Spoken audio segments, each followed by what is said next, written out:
O artigo definido the é a palavra mais usada na língua inglesa, ou seja, de todas as palavras que existem em inglês, the é a que ocupa o primeiríssimo lugar. Em português, the significa o, a, os, as, mas como usá-los corretamente? Vem comigo!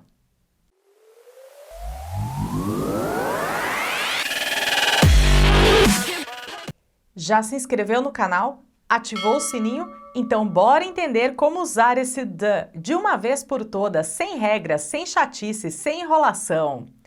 Por exemplo, em português podemos dizer meu carro ou o meu carro.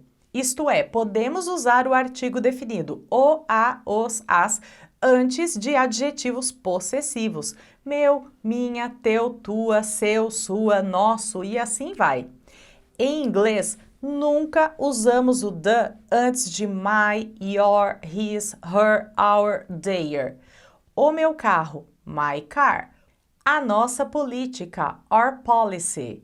Os meus pais, my parents. O teu nome, your name. Uma segunda diferença é quando dizemos assim, a vida é complicada. Veja que em português usamos o artigo definido a. Já em inglês, quando fazemos menção a algo em geral, não devemos usar artigo. Portanto, a vida é complicada, life is complicated. Não precisa complicar mais o que já está complicado acrescentando the. No caso, é só lembrar que em inglês, ao falarmos de algo de um modo geral, não usamos artigo. Se quisermos especificar, o mais comum é usar this, that, those. Eu adoro os cavalos. I love those horses. Os cavalos que tenho aqui nesse lugar são os que eu amo.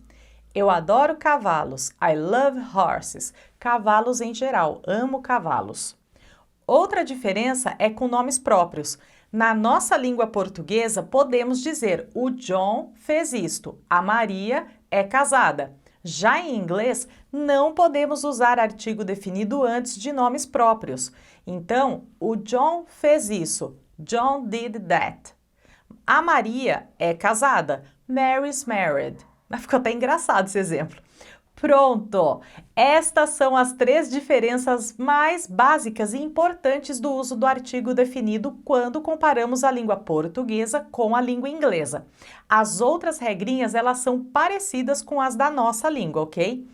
Não havendo, portanto, a terrível necessidade de complicar. É fácil, gente. Ah, e você já sabe, just keep it fun. Eu falei certo esse the? Falei, né? Então volta um pouco. Eu tô achando que eu tô falando errado. Eu acho muito ruim falar ele solto. Nossa, eu acho horrível falar solto. Na frase parece que fica tão bom solto assim, tipo, the. Fica estranho, né?